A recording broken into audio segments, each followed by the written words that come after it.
What's up, everybody? There has been a lot of discussion very recently about too many pros, too many pro cards being awarded, and then more recently, there was a stipulation by the IFBB Pro League that you had to keep your membership dues active, or else they were going to take away your pro status, which was clarified later to say that no, you're never going to lose your pro status, but you're not considered an active pro if you either haven't competed or haven't renewed your membership card for 3 years running.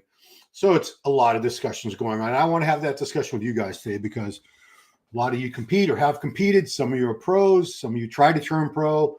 We're all fans of the sport. So we all have a legitimate right to state our opinions on this. What makes a pro a pro? What makes a real pro? As if there's a fake pro. So obviously, earning the card, that means you're a pro. So if you won your pro card, I guess you're a pro, right? However, there are certain circumstances where people earn their pro cards a lot easier than others. I'm going to give an example here, and this is not to pick on this woman. If you want to help her out, support her OnlyFans. So this was the USA Championship results for the women, 2017, the year that Derek Lunsford won the men's light heavyweight and overall. Gee, sorry, guys. So look at the women's bodybuilding. Heavyweights, there were 4 of them. Obviously, the winner, Eva Montgomery. She got the overall and a pro card, but also pro card went to the lightweight winner, Yvette Bova. Look at who competed against her. Sorry, guys. Nobody competed against her. Yet she was a pro. She turned pro at that show. So that's not unusual. I've also seen this happen at there's a pro qualifier that's held with the Wings of Strength shows, Chicago Pro, the Tampa Pro. I believe, I don't know if they do it also at the Wings of Strength Pro, Rising Phoenix show, I should say. However, it's a pro qualifier for women's bodybuilding.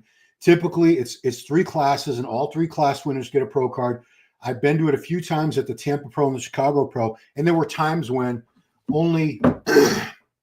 there was only one woman in a class, in a particular weight class. So she won. She turned pro without beating anybody, and I'm not going to say who it was because I don't even remember, but at least once or twice I remember they looked like they would not even be able to win a regional show. They just weren't lean. They were nowhere near the condition, the muscularity. Now, obviously, some of the women that have won that show and earned their pro cards are fantastic and have gone on to great pro careers. Others, not so much. Just let me give you an example before I move on about how much tougher things were at one time to turn pro. I've probably showed you this before, but I want to show you the 1991 Nationals heavyweight class. This is before there was a super heavyweight class. This was the greatest class of all time. 1988? No, I didn't want 1988. What year did I pick? 1991 is the one I want. Great year, great year. This was the year Kevin Leveroni won the heavyweight and the overall. But look at this heavyweight class. So they only list the top 15 guys. That doesn't mean there were 15. There were probably like 30. The results here only reflect the top 15, but there were far more than 15 in most of these divisions. So top 15 in that heavyweight class at Nationals. Remember, only Kevin Leveroni, the winner, turned pro. Flex Wheeler, second place, no pro card. Paul Quadzilla DeMeo, the late Quadzilla, RIP, third place. Fourth place, Ronnie Coleman, who would go on to win 8 Mr. Olympia titles. Matt Mendenhall, who never turned pro. He was fantastic. Bob Ciccarello, it would take him another few years after this to turn pro.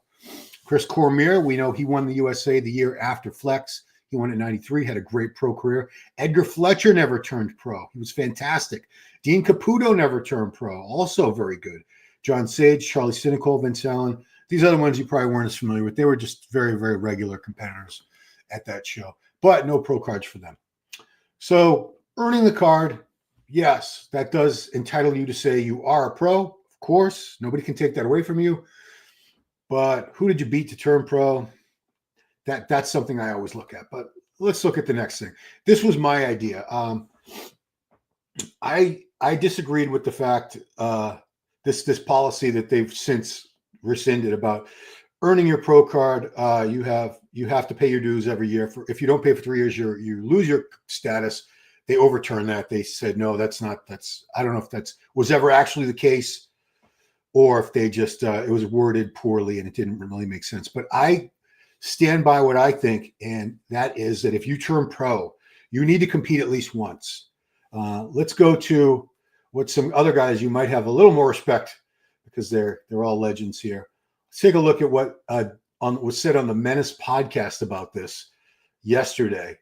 And please forgive a little bit of echoing on it, but here it goes. Trend started, but if you're just pro to show the pro card and to get position establishment, I agree. You don't compete, lose it. So you have to renew it, and not just that. Okay, not just that you have to renew it.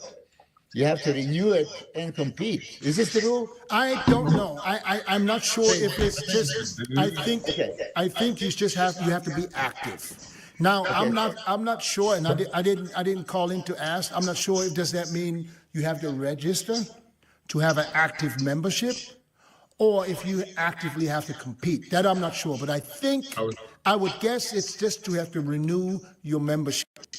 I was talking to a friend of mine who was saying maybe it should be something like a website you can go to and see inactive or an active type of status. What does it mean, active, paying the membership? I don't know. This is just, I'm just here guessing right now. I don't know. No, but let's spell it out. Yeah. Active means competing, actively competing. Yes, that's what I think. Competitions. Okay, not just that you have to renew the membership, you have to step on that stage. You don't compete. Peace out. Yeah, you don't use it, lose it. I'm all for it. I wouldn't even wait 3 years because you're holding out traffic. Because there's a lot of pro qualifiers where there's only one pro card. And if you are one of them guys that wants this pro card and never going to go compete again, you just fucking be wasted a pro that could have been on stage. At the end of the day, I forgot what I wanted to say. I think they need to look at that venture also. Maybe. I don't know. It's. I think sometimes change is necessary, and I think this is actually a good thing. There's a lot of people talking. I see online they're talking trash. They're like, oh, this is a business thing. Wait a minute. All right, so that's what I feel. I feel that if you turn pro, you have to compete at least once. And let's give them a time limit. Let's give them a whole 3 years. That's plenty of time. I hear a lot of arguments from these classic guys saying, well, the weight cap is higher for the pros than it is for the amateurs. So we need time to be competitive, to be able to step on the pro stage as a classic. Sure. Okay. I agree with that. A year should be fine. 2 years maximum. You should not need more than 2 years to be ready to compete as a pro if you turn pro, even in a division like classic where they do have a higher weight cap for the professionals than they do in the amateurs. I'm saying give them 3 years. I think that's very, very generous. If you can't make whatever improvements you need within 3 years of earning a pro card, you have to give up your pro status and start all over again. Because again, like what Dennis James says, you're holding up traffic. There are people that turn pro that are ready right now to get on a pro stage. They're ready. You might have beat them somehow, and now you're holding up people that were going to use that pro card. You're not using it. Competing. I like these. I like analogies, of course. I think you guys know that. So let's compare it to something like football. My buddy Chris Griffin, the Goon, he was drafted out of college, BU. I believe he went to BU. He was drafted out of BU. Was it BC? It was one of the two, for the Arizona Cardinals. He went to training camp, got cut during camp, so he never made it onto the gridiron to play professionally for the Cardinals. He never ever claims once that he's a pro football player because he never played in a game. He never suited up or even sat on a bench during a pro football game. All right, let's use another example. Let's say you went to law school. You graduated law school. You passed law school. Then you even took the bar exam. You passed that. Okay, you're a lawyer. But let's say that's it. Maybe something happens in your life, and I don't know, you have to go off in the jungle to care for somebody. I don't know. Something happens where you never, ever either practice on your own or get hired by a law firm. You never actually practice law. You never put it into practice, that law degree. Are you a lawyer? Can you call yourself a lawyer? I don't know. Obviously, I don't know. Medicine. We know that doctors finish medical school, and once they graduate medical school, they are a medical doctor, but they have to go through a few years of residency before they start practicing. let's say that after you graduate med school, again, something happens. Either you decide you're done, you don't want to do this anymore for whatever reason, or I don't know, something happens where you can't continue. Can you call yourself a doctor? I mean, I guess you could, but you never actually practiced medicine. You never doctored to anybody. So can you call yourself a doctor? I don't know. We'll get to your comments soon and we'll start debating. I just want to get to a couple more points. This is a big one for me because we do have people that are turning pro occasionally that they had a very easy class. Maybe they were like that woman. They were the only one in their class, or it was a very, very weak class. It happens. Some classes are what we call stacked, legitimately stacked with tons of really good people. Other classes, not so much. So some people get very lucky. They hit a weak class. Maybe they were the only one that was actually lean in their division out of like 2 or 3 or 4 people, and they win. But would their physique be able to get up on stage with the pros of that same division? Let's say you turn pro in women's physique. You got very lucky. You don't look like a pro. Let's say you're missing a body part or two, or you weren't in condition, something. Let's just say physique-wise, you don't have the muscularity, the shape. You never do well as a pro. But you did get that pro card. Technically, yes, you're a pro. But would you get up on that stage, and would you stand out like a sore thumb, as we say? Would people question, where'd this guy get his pro card? Where'd that woman get her pro card? I always say, if people have to ask that, then you're not really, you are a pro, but do you belong in the pro ranks? No, because you don't fit in. You know, like I say this all the time. If I had turned pro, because I did try to turn pro, and, you know, maybe some of you will say, well, that's why he's so salty. Is he tried? And yeah, of course, I wish I'd gotten the card. But would I have been, as a bodybuilder, I would have done bodybuilding. I probably could have got down I would have been a 212 guy, obviously, because I was never more than 205 in really great condition. Would I have looked like I belonged on a 212 pro stage? No, not at all. I mean, when I would have turned pro would have been, you know, early 2010s. I would have been up on the stage in the era of guys like Flex Lewis, Jose Raymond, David Henry, you know, Eduardo Correa, on and on. I think, was Kevin English still around at that time? I don't know. Let's just say they would have made me look like I didn't even lift, bro. So I wouldn't have deserved, you know, I would have earned the pro card, but would I have been somebody that, you know, really deserved to be up there in that group of people? No. So I want to back up one point before we take some questions. Competing at least once. Now, there was a guy from my area who turned pro. This is probably like 6 or 8 years ago. He used to train at my gym, and I was very upset about that because I think I had already been retired for a couple of years at that point, and I was a better bodybuilder. I would have beaten him, and you know, that's how I feel. Nobody who looks worse than I did should turn pro. I mean, that's just my silly mentality. Anyway, I want to give this guy credit because even though he turned pro in very shady circumstances, there were 3 guys in his class. The guy that beat him had just won another age division overall. This was Masters. I don't know. It was either the Universe, the Nationals, North American. It was one of those big master shows. The guy that won his class had just won another class, and they gave him a pro card. So they moved it on down the line, where this guy took 2nd place, and he got his pro card. And there were only 3 guys. So he beat one person and turned pro. Anyway, I do want to give him credit because he did enter one pro show. He did the New York Pro. He did the 212 division. He got into good condition, got a tan, all that, and he got smoked. I think he was dead last, like I knew he would be, like I would have been.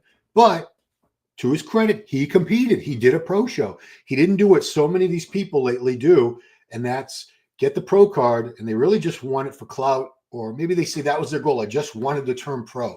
But I mean, what other sport would someone say, I just want to say I was a pro football player, even though I never played pro football, or, you know, I wanted to say I was a pro this or that golfer. I don't know, but I never actually competed in a pro event or played in a pro game. You would never see that. Those people would never call themselves a pro this or that. They would say, well, I made it to the big leagues, but I never actually played. In bodybuilding, we see a lot of people that turn pro, and that's it. They're done. You never hear from them again. They put it on their Instagram. They charge more for coaching.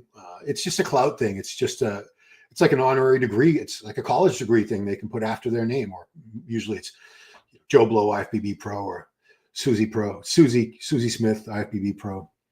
And you know what? Who am I to say that they can't do that? Anybody can do whatever the hell they want. I'm just stating my opinion. I want to hear your guys' opinion. Last point I want to get to before we take some comments from you guys. Should there be a separate Masters Pro card? Now, I would have been a Masters. I mean, I didn't start competing at the national level. I only did the open universe twice, 2009 and 2011. And by 2011, I was already over 40. So I did 2011. I got second in the men's open heavyweight, and you had to win the overall men's. So even if I'd won the heavyweight, the guy that beat me there, David Coleman, he didn't turn pro at that show because Panax Pierre, am I messing up his name? Haitian guy. He wasn't a kid. He was a man. Haitian guy named Panax Pierre won the light heavyweight in the overall. He turned pro. But I also did the Masters that year because it was 2011. I was already 41. 2009, I think I was just like 3 or 4 weeks away from turning 40. So I wasn't eligible to do Masters yet. So I did in 2011, the Masters over 40. I got third. Did it again in 2013. I got fifth out of 24 guys in that class. Anyway, not the point being here is Masters typically don't look as good. Someone that earns their pro card as a Masters typically doesn't look as good objectively as someone who turns pro at an open show like USA, Nationals, North American, Amateur Olympia.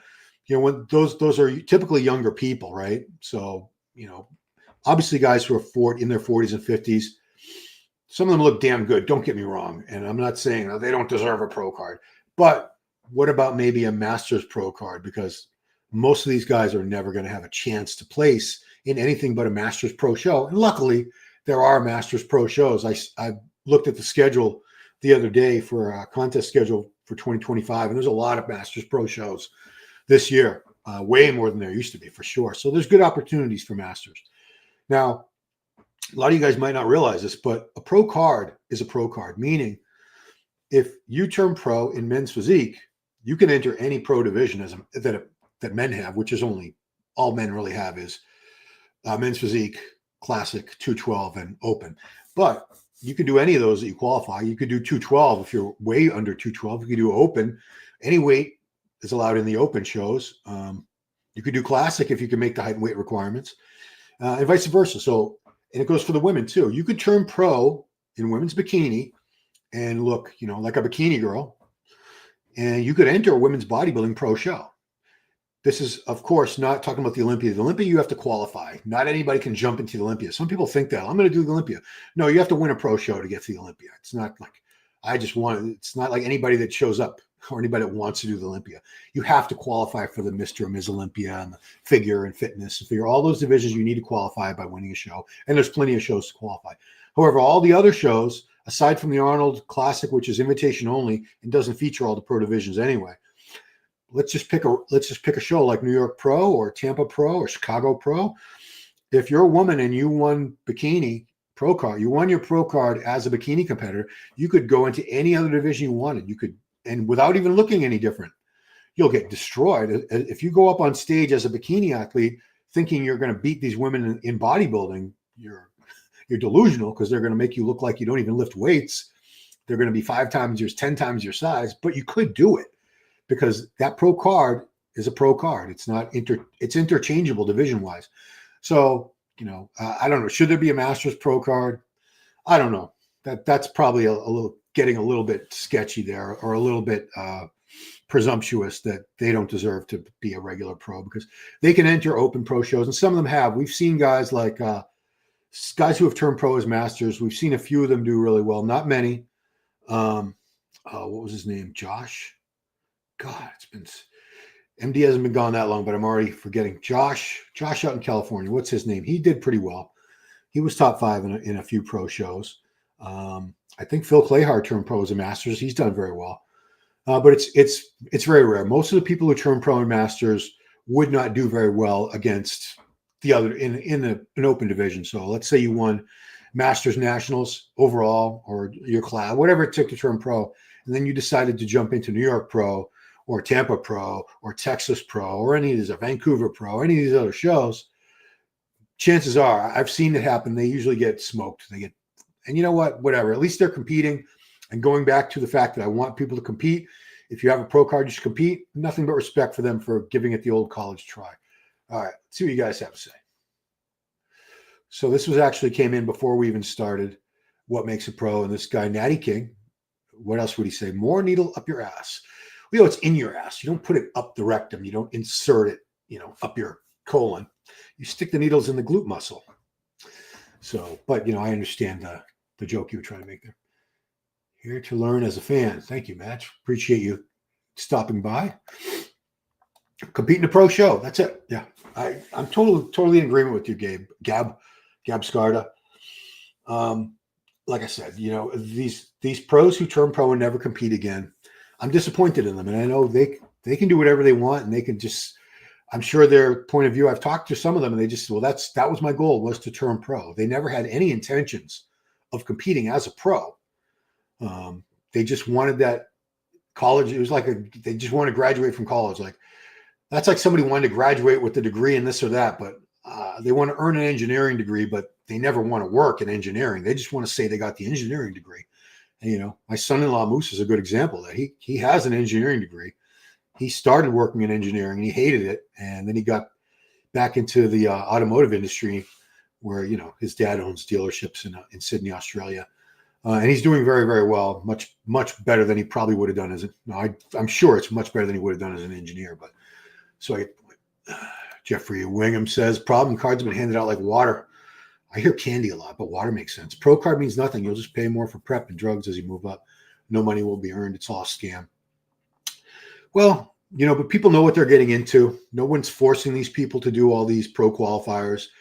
It's 300 or 350 or I think 375 to enter each class in some of these pro qualifiers.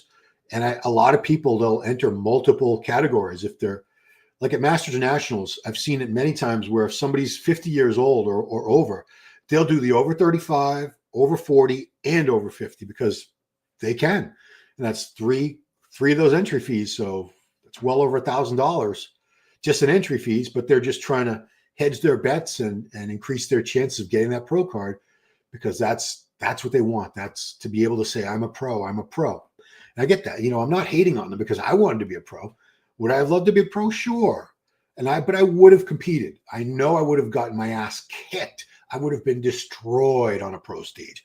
I have no illusions about that, but I still would have done it just to say I did it, just because I would have wanted to use that pro card at least once and have that experience of competing in a pro show. I probably would have picked the smallest pro show I could find so that, maybe if there was only a few guys, I would have a prayer of placing, a chance, a slim chance, but I never did it. Wow. Dan Cardillo on Instagram. What's up, bro? Cody Jolly says, should be a top pro qualification to separate the true pros. Yeah, I mean, that's like when I suggested Masters Pro be a separate category. We can't say Elite Pro because that's a whole other organization. Yeah, I mean, these are all ideas, and we're just throwing ideas around, guys. We're just trying to think of ways to make the sport better. Because we're all fans. We all love the sport. At least I know I do. I know most of you guys. Some of you guys in the comments, I know you're really not bodybuilding fans, but that's cool. You're here.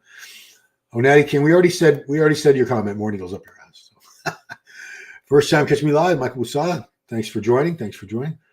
Walter Martin, who is a pro, and he says, always felt funny about being a pro because it was way too easy and felt not earned because it was a Masters and got second. Wow, what Masters show, Walter, did they give you a pro card for second? Because I didn't. Oh, Phil's going to correct me here because I get things wrong all the time. Jose Raymond calls me Wrong Harris because I get so much shit wrong. He's got a point there. Yeah, what Masters show? Because most of the ones I knew about, you either had to win the overall, like you had to win your weight class and the overall, or just the class winners. What show was it, Walter? And Walter, I know I follow Walter on Facebook. I've seen him compete. You do look like a pro, Walter. At least you look like a pro. Some people I've seen do not look like a pro. So being chimed in. Thank you for joining us. Phil Clahar, the Jamaican tank, who is going to be going after the Masters Olympia title. Turned pro and Open and won the over in Toronto, Canada, the Joe Weider Classic. Oh, it wasn't the Ben Weider Classic, right? There's another show called Ben Weider Classic. Overall and Open. Sorry, I misspelled. No worries. So Phil did turn pro. I was actually trying to make you sound more impressive, Phil, because there's very few guys who have turned pro as masters who have been able to do anything. I'm trying. What is Josh's name? This is killing me. I know I follow him, and I know Josh Wade. Josh Wade. Yeah, Josh Wade turned pro as a Masters, and he did well. He placed in a few pro shows. He's retired a couple of years now, but he gave it the good try, and he did pretty well. He distinguished himself. Late John Meadows turned pro as a Masters.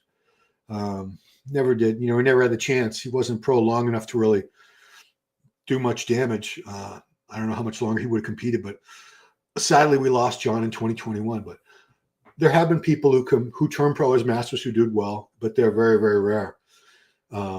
It's just because most guys who turn pro as masters, they're not the genetic cream of the crop. If someone's really great at bodybuilding, genetics like a god, typically they're going to turn pro somewhere between like age 22 and 30. Typically, that's average. You do see people turning pro older, obviously, but by the time you get to guys that are in their 40s and 50s, most of the people with the best genetics, either they already turned pro or they gave up long ago. And what you have are the diehards who just won't give up, and they train very hard. Don't get me wrong. I was a Masters national level competitor for a few years, so I'm not putting these guys down. I was one of them. I'm just saying most of them at that level would not be able to compete in the open shows and do very well. They're not at the same caliber. Utopian, so good to see you again, Ron. What's up? Team Universe. Wow. So Walter, did you turn pro with second because the person who beat you had already won another division? Or at that point, were they giving top two? Oh, you won with John. Oh, okay. So yeah, you were second to John. I was there that year. That was was that not 2014? It was 2015. Because I think Derek Upshaw from my area, from the Boston area, I think he won in 2014. I had beaten Derek in 2013, but he was not his usual self. I think he was on probation or something. He was being drug tested, and then he came back a year later, and he was like, I believe he won the overall. Who won that? Let's see if they have that. So John, I wonder how. I go to a website called Muscle Memory that isn't always. He stopped updating it a couple of years ago. I think he wasn't getting any donations or anything. Universe. They call it Team Universe. Okay, Team Universe. Nope. So it wasn't 2015. Oh no, it would have been Masters. John Meadows. Okay, I got you right here. All right, we're going to show this, Walter. Share screen. I really shouldn't say that out loud. Share screen. All right, so this year was 2015 Team Universe. Open overall winner was a guy named Jason Amato. I don't know what happened to him.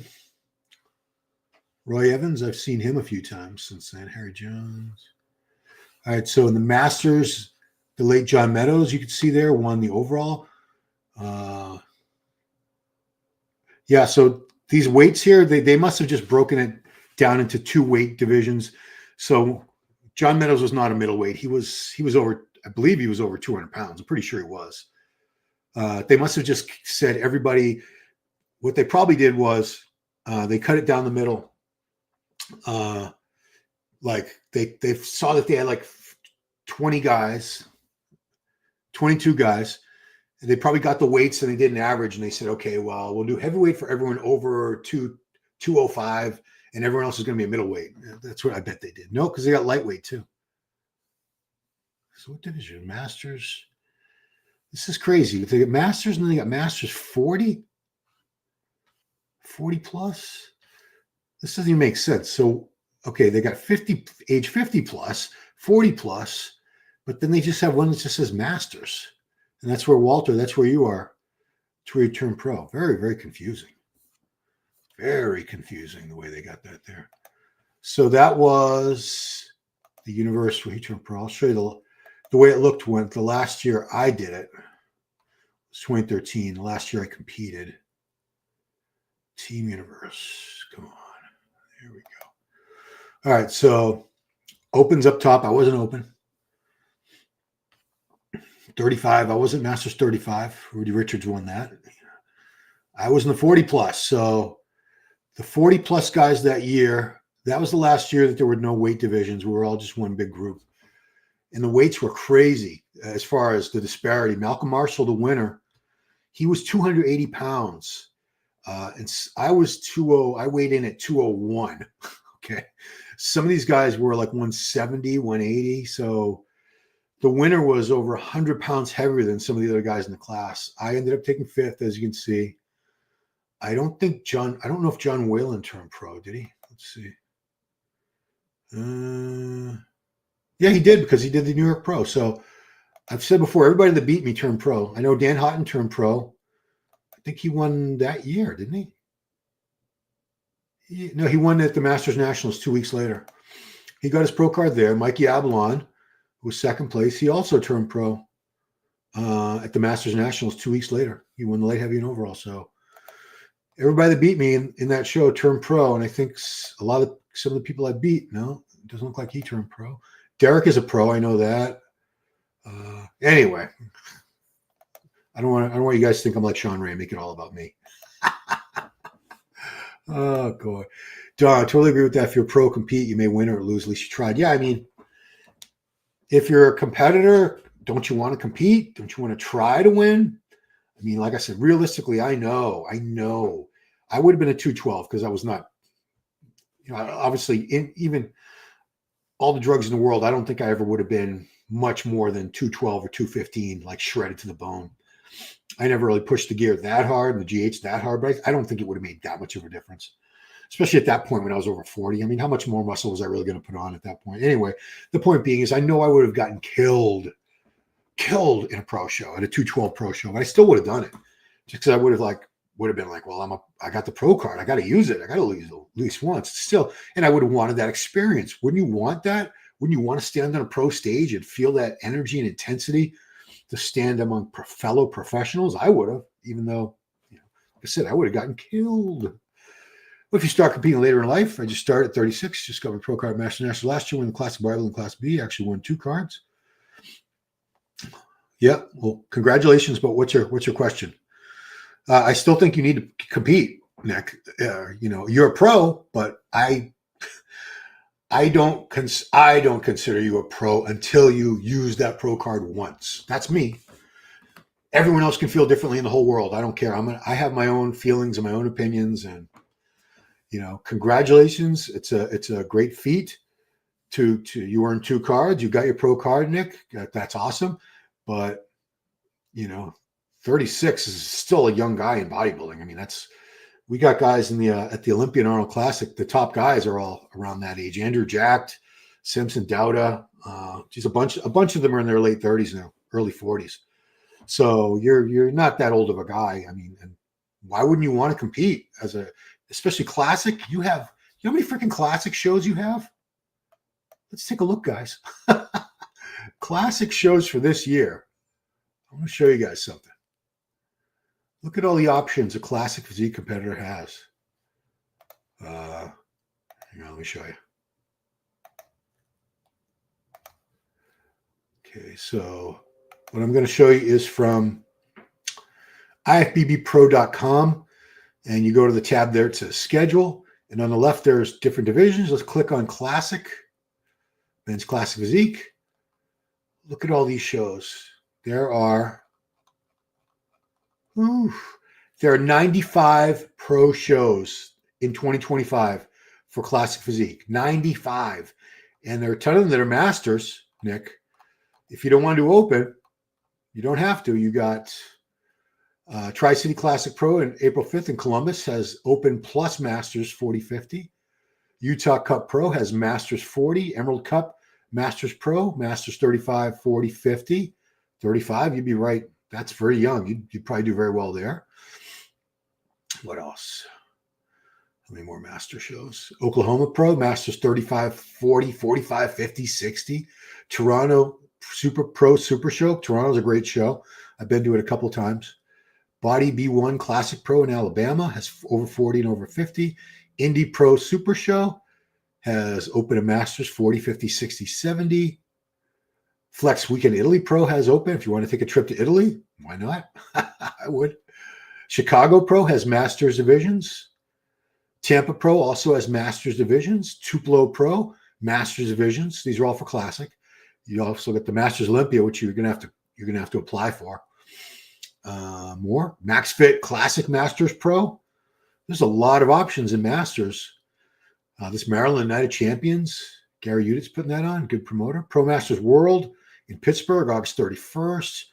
Florida Pro, Sarasota, Florida, September 5th.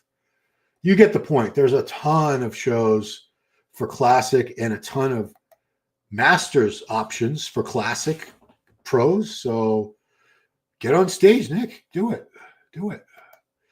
So I think what makes a real pro is how consistent he is showing up pro shows regardless.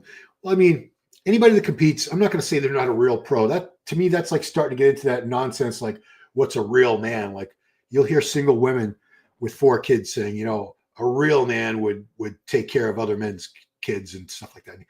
I get a little bristly when I hear some women say this is a real man and that's not a real man, because no one ever says you're not a real woman, unless you want to get into like transgender and all that. And I'm not getting into that, but yeah, 2015. Yeah, Walter, we were looking at the results. It was a great year. Kalian, if pro cards were issued the way they are back then when you were competing, you would end up with team pro status for hit 30. I don't know. I mean, I don't know if I would have or would not. It's luck of the draw. Like, if you're really awesome, if you're a genetic freak and you train very hard, you get in shape, you're going to turn pro. There's probably about 10% of people competing that are guaranteed to turn pro sooner or later. They're just that good. You know, the cream rises to the top. Most people that compete in these pro qualifiers, they're not awesome. They're not the ones that are most of them are probably not going to make good pros. They'll get to the pros and they'll be like second, third call out people, but they're not going to be the top people. Genetics are everything. They're really important. Nick, thank you, Nick. Appreciate that. I mean, because it's kind of you don't owe anybody anything, Nick, but it's kind of a slap in the face for the people that tried for years to turn pro and couldn't, especially when there were far fewer pro cards back in those days. Like, you saw that 91 Nationals I showed you. Matt Mendenhall. Are you kidding me? Matt, look up. For those of you who don't know what Matt Mendenhall looked like, dude, he was so much better than most of the pros even now. And this is a guy that was in his prime in the mid to late 80s. And he still looked better then than most guys turned pro. And he was never able to get his pro card because there were so few pro cards. I mean, you guys don't want to hear about the old days, but Rich Gaspari made a post about it. Lee Haney has talked about it. Lee Haney won the first NPC Nationals in 1982. Okay, he won the heavyweight and overall. Didn't get a pro card out of that. No, you know why? Because the only way to get a pro card in those early years, you had to go to the World Championships, which a lot of people called the Mr. Universe, and you had to win your weight class there. And he did that. And Rich Gaspari did it a year or two after he did, and so on and so on. Lee Labrada, that's where he got his pro card. It took a few years before the NPC, because it was still in its infancy then, to start granting pro cards for their shows like the Nationals in the USA and later the North American, which was, it's not just USA. North American encompasses athletes from USA, Canada, and Mexico. But there were just very, very few pro cards back then compared to now. So anyway, yeah, it's people from the old days kind of get salty to see these people that you accomplished what we couldn't do, but you don't do anything with that card. We struggled and blood, sweat, and tears and ruined relationships and careers and, whatever, our health, sacrificed a lot and still couldn't get that pro card. And then we see people getting the pro card now and the dream, they got the pro card, but they don't do jack shit with it. So thank you. What website are you on looking at the shows? Oh, so that's Muscle Memory. Nick, he hasn't updated it. It's called musclememory.com. I don't recall the gentleman's name, but he was asking, I remember he would just on the home page, he would ask for small donations like Wikipedia does. I don't think he was getting any. I gave him every once in a while, I give him like $20 because I used it as a resource. It goes back to like the very earliest days of bodybuilding. I'll show you real quick because I think it's pretty cool. but he hasn't updated. I think he gave up on it. It's, he kept the domain, but he stopped updating it probably like 4 years ago. But it still has, prior to that, it's got all kinds of stuff. Let me go back. So try to find the homepage. Yeah, Muscle Memory. So that's the homepage, and you can search athletes and their contest history, contests by year for men's shows, women's shows. But like, look at that. Oh, sorry. I want to go by years because you want to see when he stopped updating it. Yeah, 2022 was the last year he did it, and he only put 3 shows, the results of 3 shows in there. Interesting. Boston Pro. The only time we had a Boston Pro, and look, Bonac won, and look who's in 4th place. Some guy named Samson Dauda. He ended up being pretty good, didn't he? But he got beat that year. This is only 3 years ago. Samson got beat by Steve Kuklo, Justin Rodriguez, and the winner, William Bonac. Phil was in that show. Phil came out to Boston. I hope we have another Boston Pro. I think if it happens, it'll be, I believe Jay Cutler will have something to do with promoting it. Maybe Nate from Gym Hub. 2021, he was already starting to not put the results up from so many shows. Because if you go back to let's go back to when he was really pumping out the results. 2013, look at all the show results, contest results. So you click on any of those, like you do, let's do the Olympia. This is like 2013. So up until about 2020 or 2021, tons and tons of results on this website, musclememory.com. 2013 Olympia, Heath won, Flex Lewis won, the 212. It was 212 already. Yeah. By Tola. I'm just curious how many of these guys are no longer with us. Sean Roden has passed away. Cedric has passed away. Wow. Baitola Abaspor, he passed. He's also no longer with us. Lex, I think all the 212 guys are still alive. Thank goodness. Yeah, 212 guys are all still alive. Yeah, so it's musclememory.com. I think is he still Tim Fogarty. So Tim Fogarty, he's the one who put that website together. And make a donation on the left, and I don't think too many people did. I did a couple times, maybe like 3 times altogether. It wasn't that much, considering how much I used it as a resource. Thank you, Kalyan, which shows the best package you brought. The leanest I ever was the 2013 Masters Nationals, but I like the way I looked at the 2013 Universe, which was 2 weeks prior. Try to find you the footage because I think we've already exhausted this topic pretty much. You could tell me, did I look like I could have turned pro? Maybe not. Flex Wheeler interviews Ron Harris was the yeah. Gotta turn the volume off. So okay, I'm gonna share that.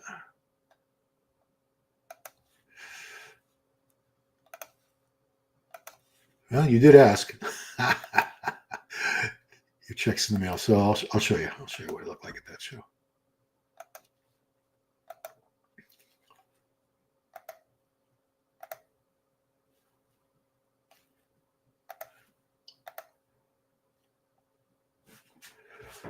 Yeah, that was a little old me. Yeah, I was pretty happy with this look. The glutes and hams were not totally shredded and dialed in. I was 205 here. I ended up being 201 2 weeks later. So 4 more pounds to get the glutes and hams. You can see they're not that lean. And I lost what little fullness I had. Size, I was never the biggest guy. It's, my triceps are always an issue. I never had good triceps. I'd say my back could have been a lot better too. Could have been thicker. Triceps and back were probably the weakest things on me. Chest was really good. Quads really good. Calves. Pecs. Shoulders. But yeah, I did not have, never had awesome arms. And that definitely hurt me. I got beat by a lot of guys who had better arms than me. It's not an arm contest, but arms are important. They're a pretty big part of just about every damn pose. Joe says it's much easier to get that status today. It was mostly for the purpose of having the title. In the 90s, it was a badge of honor. You earned the right to get a pro card. I mean, they said this on, manager Matt said this on the Cutler podcast, the Cutler cast last week. He said having an abundance of things devalues it. Like when you print, when the government prints more money, money loses its value. If you have 10,000 pro cards, they're not as people walking around. If you have 10,000 pros, being a pro doesn't mean as much as when there were 200 pros. And then when I was younger, when I was early days following the sport, there were no more than 200 pros in the whole world. Of course, there was only men's and women's bodybuilding. Yeah, we've had so many more divisions and there's so many more competitions and the sport has grown. And I get that because I have to concede, I have to admit, if they hadn't done all these things to grow the sport, it would have died off. The promoters, if they can't make money, there's all these comments, it's all scam and they're all greedy and they all want money. Yeah, of course they want. This is what they do. If you owned a business, what would you think if someone says, you know what, you don't need to make any more money. You make enough money. Stop making more money. Stop trying to make more money. How dare you? No, I mean, it's a business. It's not charity. They don't put these events on for the kindness of their heart. They need to turn a profit because they're paying for the venue, they're paying for the staff. There's a lot of money that goes into promoting a contest. Anyone who's ever had any part in promoting a contest. I was part of the Muscle Mania contest promotion, a very minor part. My role was I didn't have to do that much, but I saw the money that was being spent on the venue and the staging and the lighting and the staff and just a lot of things. You had to pay like union guys. You had to pay. You had to have like a fire chief. You had to pay for that. You had to have a couple cops on hand. Everything. There's a million expenses that add up. So yeah, but I mean, scarcity creates value. That's why something like a diamond is so damn expensive because it's a rare gem. If you could all walk outside right now and see a couple of diamonds, on the sidewalk or in your front yard, diamonds would be worth a damn thing because they're everywhere. They're common. So the more common a pro card is, it's a little less prestigious, a little less valuable. Colin says, Matt Mendenhall, Edgar Fletcher, Rory Littlemeyer besides you. So, well, I wasn't a phenomenal. I would never speak my name in the same breath as those people. They were all phenomenal. I did a video on the best. This was probably like 6 months ago. The best physiques that never turned pro, and I think I did 2 of those videos. But that was the first video I did. It was with those 3 gentlemen. They were fantastic. They were phenomenal. I wonder if there's a Matt Mendenhall video I can find for you guys while we're talking. I bet I can. Like a Matt Mendenhall tribute, maybe. That would be good. You guys, because I know a lot of you guys have no idea what he looked like. Matt Mendenhall. That's a good one. Looking at the Nationals. 86 Nationals. I'll show you him in 91. I'll just show you one example, which I don't know if this represents his best ever, but I'll show you what he looked like. This is a guy that never turned pro. Okay. Ready? And away we go. Look at this. Look at that. This guy tried for years to turn pro. Couldn't do it. Look at that.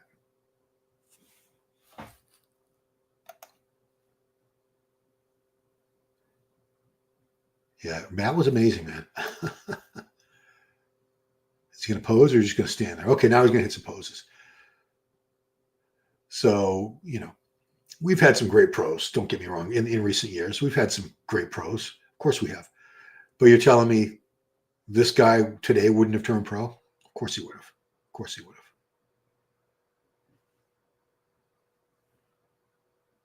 Try to find Edgar Fletcher after this.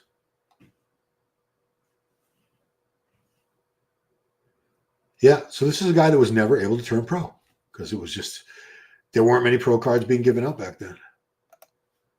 Let me just show you Edgar Fletcher. I know I don't want to bore you guys, but I just want to show you how good some of the people were back in the days that were not able to turn pro. Because again, it was so hard to turn pro. All right, Edgar Fletcher, here we go. Let's go 94 USA. This is when bodybuilding was on ESPN. Yes, it was. This guy never turned pro. Some pretty crappy footage for ESPN. He was a freak. He was about 5'6". Was he heavyweight or light heavyweight? I think he was right at 198. But yeah, the round, full muscles, so thick and dense. Crazy arms and legs, chest, everything. He wasn't missing anything. Condition was pretty damn good. I don't think he was ever, he was a heavyweight. There you go, 210. And I remember standing next to him. He was no more than like 5'6". 5'6" and a half. He's saying, oh, what do you want? What do you want, guys? I mean, look at that. To think that this guy could not turn pro. He tried for years. Look at that. Look at that. He was damn good. He was damn good. Whew. Wow, he's wowzers. So, did I see the Patrick Moore fight at the gym with the owner? Well, it was outside. It wasn't inside the gym. But yeah, I guess the issue was he was a trainer at that gym and he was not paying the rent, which most gyms will charge personal trainers a monthly rental to use their facility as their headquarters for their business to train. It's just like, if you have an office space, you pay rent. It's a very similar situation. Yeah, I saw it run. It's all over the place now. It's everywhere. Patrick was a boxer before, so it doesn't surprise me he was able to handle two guys. Like, definitely got in your pro stats, 212 division. Well, so you don't turn pro as a 212. 212 is a pro division, Kellyanne. You turn pro as a bodybuilder in one of these shows. I mean, there's so many options now. You got Nationals USA. For the open shows, you have Nationals, USA, North American, and you have all the Amateur Olympias, the Arnold Amateurs. As a Masters, you have Masters Nationals. They have Masters Divisions at the Universe. North American, there's a Masters USA show that's held out west every December. I think there's probably more than I'm even aware of. So Dave Pulcinella is our local bodybuilder. Yeah, Nick, I talked to Dave. I've interviewed him a couple of times. We talk on Facebook all the time. Love Dave. He's very knowledgeable, old school guy. He's old and grumpy like me. And he was damn good. He was much better bodybuilder than I was. He was never able to turn pro. He was close, it's close, but no cigar. It's like I was second place at that 2011 Universe, fifth place. I came within sniffing distance of it, but I never got it. I think Dave actually, he won his class at Pro Qualifiers where you had to win the overall, like North American. You used to have to win the overall. The USA, for many years, you had to win the overall. So like when Flex Wheeler won the USA in 92 and Cormier won it in 93, they were the only people that turned pro. They were the only men that turned pro in that whole show out of like 150 male bodybuilders. That's how it was back then. And then eventually they started granting more pro cards, saying, okay, well, we're going to give top 2 class winners in the overall pose down a pro card. And then we'll give every class winner. And then eventually it's like, we'll give the top 2 in every weight class. It just kept getting more and more diluted. But yeah, Nick, Dave's a cool, I like Dave a lot. He's a cool guy. Pulse Fitness. Rory Lou Martin, 1983. Nationals looked amazing. Could have gone either way about Paris, Philadelphia. Yeah, maybe I'll show Rory because I know nobody. I promise you, so many of these people don't know Rory. Rory was amazing. I knew Rory a little bit. A little bit, not much. He's from Whittier. 83 Nationals. Okay, here we go. Yeah, let's take a look at this guy. So this is 1983. This was 42 years ago. Wowzers. Let me show you. Rory Littlemeyer, another guy who was not able to turn pro. Because people always bring up a few names, and he's always a name that gets brought up, and rightfully so. So let's take a look at Rory. I got to skip this stupid ad. Hang on. Skip. Okay. All right. Rewind it. Oh, this was on the late Rick Drazen's channel. Yeah, Rick passed away a couple years ago. So Rory was, classic long before there was classic. Beautiful shape and symmetry. Great poser. He was a poser along the lines of like a Frank Zane and Ed Corney, Ali Labrada. Someone who really put a lot of effort and showmanship into it. Very graceful with the poses and the transitions. He got bigger after this. This was 83. He competed for about another 10 years. Yeah, or more. But I liked him here when he was a little bit lighter. So he's probably light enough here, height and weight wise, to be a classic physique pro now. But, you know, there was no classic back then. There wasn't even a super heavyweight class back then. Back then, it was just heavyweight. Everybody over 198 was a heavyweight, whether you were 202 pounds or 292 pounds. You were a heavyweight back then. So, yeah, Rory was, wow. Look at that. Who poses like this anymore? If you ever get a chance to look up routines from guys like Frank Zane, Lila Brada, you've probably seen Ed Corney in the 70s in the movie Pumping Iron, where Arnold said, now that's posing. These guys were just phenomenal. You know, it's the beauty, the art, and they made it look like an art form, like performance art. Whereas you see guys now, it's obvious they just make up their routines on the spot, and it looks clunky and awkward. And it's not like this. This kept crowds mesmerized. Rory Littlemeyer, he was something else. He's still around. He still looks fantastic I think he's like 65. I believe he's in his mid 60s now. And still trains hard, still has a ton of muscle on him, still has a small midsection. Yeah, he never blew out his gut. Always kept those nice classic lines in shape. Yeah, today he would have been right up there with the top classic guys. I have no doubt in my mind, because if I had to guess a height and weight, I don't know offhand, but I think he was about 5'11", maybe like 220, which would fit perfectly into classic physique now. He'd be able to make the weight cutoffs for it, but back then he was getting beaten by guys who were just a little bit bigger than he was. Yeah, but look at that. He was something else. Huge fan. How can you not be a fan? If you're a fan of bodybuilding and classic physique, Rory Littlemeyer was one of the greats. Yeah. If some of you are seeing him for the first time, I hope you're appreciating what he had to offer, because it was something we don't see that much today, especially that posing presentation and style. He was just a master, a true master. Yeah. Okay. Roy Littlemeyer. Yeah. Fletcher guy was crazy. Definitely easier to get a pro card compared to the old days. I would admit that. Yeah, you know, and it's progress. I mean, like I said, if it wasn't easier to get a pro card now, the sport wouldn't be here. We needed to have more divisions to bring more people in, and we needed to give those people an incentive to compete. Turning pro is a massive, massive incentive to get people to compete. It's a goal. It's an end goal. It's a dream. So if you give some people that dream and many opportunities to achieve it, you're going to be able to grow the sport with tons more contests, tons more competitors. That's more entry fees for the NPC. That's more entry fees for the promoters. So they're able to financially keep this thing going. And you're complaining they're making too much money. But again, like, would you ever want somebody telling you that you make too much money? Stop making so much money. You have enough money. Stop it. You know, nobody's forcing anybody. I'm just being devil's advocate. Nobody's forcing anybody to join the NPC or to compete or do anything like that. People do it because they want to do it, and they're giving them that opportunity.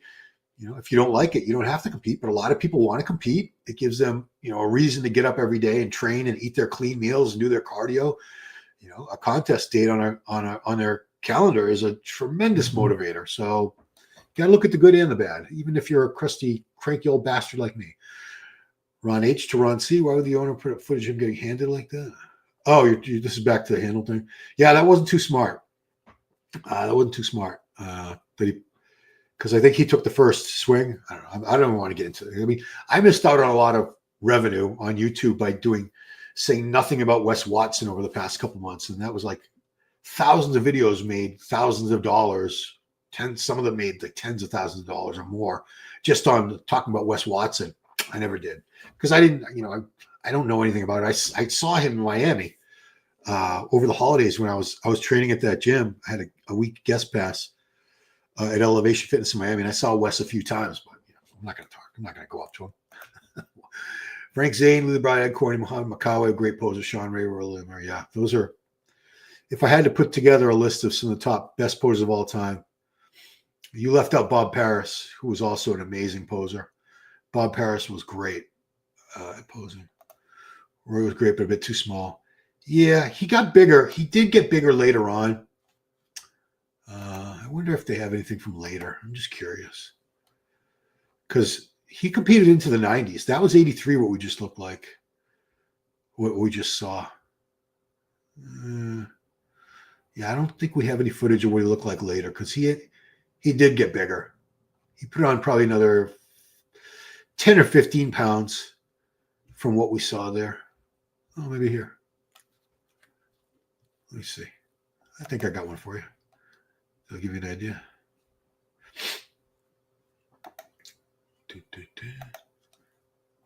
I just want to show you because he was small. He was smaller there, but I'm pretty sure this video will show you what he looked like later. Okay, so he was 6'1", 235. There he is, bigger. You can see he put on some size. Right there, that's early 90s. Still not massive by any means, but this was classic bodybuilding. This would be perfectly in line with classic physique today. Actually, he could be bigger at 6'1". He could have been put on more size for classic and still stayed in that division, but just the muscle quality and shape. He's smaller there, but look at that little waist. He's pulling a vacuum. Bigger there. He was a bigger guy in the 90s because he had another 10 years to train. Yeah, from Whittier, California, which is about 30 miles southeast of downtown LA. Nowhere near Venice Beach. Look at that chest. He had a lot of different looks. He had a lot of different looks from over the years. But he was pretty damn great. Yeah. What else? Delight never knows it. Thank you. Not everyone knows it, but thank you. I don't care what makes someone real pro. It's so boring. Well, what do you want to talk about? Attracting women. They don't like that pro bodybuilder look anyway. No, you want to attract women. They like height. We know this. They like a taller guy. If they have their choice of taller and shorter, they usually go for taller. Athletic look. Not huge pro bodybuilder type of muscles. But they do like guys who are in shape. Just they don't want someone to be a freaky, juiced out looking bodybuilder type. But deity, clarity, be tall, be good looking, be athletic, and have a lot of confidence. Some money's not going to hurt. Everyone I've seen that has all those things, they have plenty of female attention. Gerard Denti, mid to late 90s, also phenomenal bodybuilder. Yeah, I mean, that's a good example. Gerard is the one who owns MHP and Muscle Meds, so you're probably familiar with him. Yeah, he was very good too. Depends on what country. I live in a Western country. I'm Western now. Yeah, I mean, I don't know what the women in your part of the world are into. I don't know.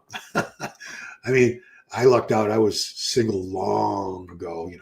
I met my wife in 1989, so I didn't have to worry about what these modern women who have their egos blown up on Instagram are into. Didn't have to worry about it. Any reason why I didn't just remain online like a YouTube channel? Still would have made money. Well, Ryan, my best guess is Steve, the owner, Steve Bleckman. He just wanted to retire. He'd been working very, very hard for many years. He was a workaholic. He would be texting me from like 7 in the morning till like 10 at night. He worked long hours every day. He had the magazine. He had his own supplement company. Him and his brothers had owned Twin Lab before that. So I think he was over 70 and he just wanted to relax in whatever time he's got left on earth, whether it's another 10 years or 20 years or whatever, or 30, whatever. He'd had enough. So he tried, the company was for sale, but nobody made an offer that he was satisfied with. So it just didn't go on. Skip that shit. Steve Bleckman, a man with a wife or ex-wife? No, he's got a wife. At least he's got a wife. He's been with her since college, and he's over 70 years old, so they've been together a very long time. Yeah. That's about all I want to say. I don't want to get into his personal life. I don't know too much about it, honestly. Anyway, I guess it's been over an hour. Jeez, guys. Anyway, if you're watching this on the replay, please drop your comments and opinions below. There are no wrong answers. We've all got a right to our own opinions on this subject. What makes a pro? Should pros have to compete at least once to be considered a pro? Should masters have a different card? There's a lot of questions, and there's a lot of subtopics within this, and I'd like to hear your feedback. I respond to each and every single comment that I get. Taking the bad offer. Well, you don't have the kind of money that he did. He is a very wealthy man, so he didn't need the money. Whatever he was going to get from selling it, he didn't need it. So unless it was substantial enough, I don't think he wanted to see the brand go into someone's hands that he wasn't comfortable with. I don't know. Special invites. Yeah, the early 2000s. The one I can think of, you're talking about for the Mr. Olympia, right? Gunther Schlierkamp. He was invited year after year after year by Joe Weider because he was a Weider athlete. He was under contract. He was on their magazine covers. He was on the labels of their supplements. He was a great-looking, big German, blonde-haired, blue-eyed guy, great smile. So Joe wanted him in the Olympia every year, so he was in the Olympia every year. Yeah, well, it's not dead. I mean, somebody could still buy it. I mean, it's still technically for sale. If somebody comes along with an offer, I don't have that kind of money. I'm not about to take out a multi-million-dollar loan, but somebody could do it. Still more subs in RX Muscle. Well, RX is an active channel. Dave, to his credit, he's very, very, what's the word I'm looking for? Someone who makes a lot of content. I should know this because that's how I've been described as a writer. Somebody that just produces a lot of stuff. He's very active. He puts out videos all the time. And MD has not put out a new video since November 2023. I think I put up the last video that was on there. So what do I think about Palumboism? I mean, to an extent, if you want to say it's when the midsection grows and the limbs shrink, well, that describes me. And I never abused growth hormone and stuff like that. I mean, I think it's something that happens to older bodybuilders quite often. Our midsections expand, our guts, we start getting a protruded, distended midsection. And it's very hard to keep up for whatever reason, for a lot of us, the size in our arms and legs just starts going down. So yeah, Palumbo's by no means the only person who suffers from Palumboism. What is this product? The name you buy? Well, if you bought MD, you have the brand name. You could use it for anything you want. You could come out with a print mag. You could do an online mag. There was a website that's finally down because I think he stopped paying for the upkeep of it, and a YouTube channel. So it's a multi-platform media company that somebody could buy. You and your good friend Giles buying MD. No, we don't want it. I mean, we're going to be working together on another project very soon. You're going to be hearing about it. Diploma called Steve Black. I don't know. They had bad blood because Steve fired him, and I don't want to get into. I always felt like I was put in the middle of their conflict needlessly because I worked for Steve, and I had nothing personal against Dave. I respect the guy, and he's a very, very bright guy, tremendous work ethic, very well respected in the industry. But I was sort of put at odds with Dave because it was my job to beat them in the YouTube views and subs and, get the scoop with stories and stuff like that. And I was never comfortable doing it. I know they didn't like each other. They had bad blood between them, and it wasn't my fight, but I was thrust into that position. Websites and magazines are dead legacy media. The only thing valuable is the channel. Yeah. I mean, they still have the Instagram, and that's worth something. Kind of got these as a slimy can be as good as well. I don't know personally. He's never done anything. He's never done anything to me. I have no reason to disparage Dave, and I'm not going to. Anyway, guys, I've been yapping for over an hour, so I'm going to say my experience with insulin while I was competing was none. I never used insulin when I was competing, Kellyanne. I tried it for the first time 3 years after I had stopped competing. I got big and fat because I was eating cookies after my workout with my insulin, but I never used insulin when I competed. I competed from 1989, 2013, didn't use growth hormone once in those years, didn't use insulin once in those years. Be good, bro. Enjoy your day. My natural hair, no, I had a hair transplant a year ago, almost a year ago. I started losing my hair about 6-8 years ago. Recently, Turkey. Yeah, Joe and I were talking about that. He went to the same place. He actually came to me with he had a lot of questions about it and wanted to be comfortable with having it done. After that, and I think it'll come out great. Anyway, guys, that is it. I'm going to take off. So appreciate you guys all watching so much. Thanks for being part of the live, those of you who were in the chat. And if you were not here live, if you're watching this on replay, drop a comment down below, please. Yeah, I am very satisfied with my hair, Didi. What do you think? Yeah, I mean, my hairline was up here. It was over here. It receded about there. So, yeah, I'm very happy. Anyway, that's it, guys. Appreciate you watching. Drop a comment below, and we'll talk to you later.